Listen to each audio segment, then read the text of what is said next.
Hello friends, I am Saurabh. Today I will discuss about the meaning and definition of productivity. Productivity is a common measure of how well a country, industry or business unit is using its resources or factors of production.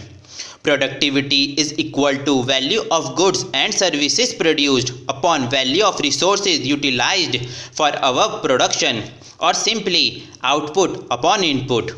The greater the ratio of output and input, the more is the productivity. Productivity refers to the amount of goods and services produced with the resources used. The terms production and productivity are often used interchangeably, but there is a difference between the two terms. Production refers to the total output, whereas productivity refers to the output relative to the inputs. Definition of productivity.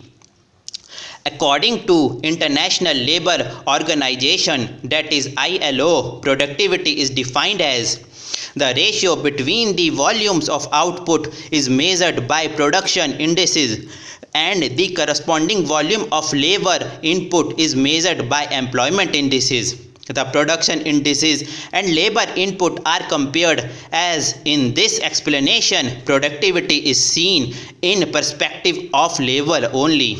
Main definition of productivity is as under. Productivity is a measure of how much input is required to achieve a given output. Thank you.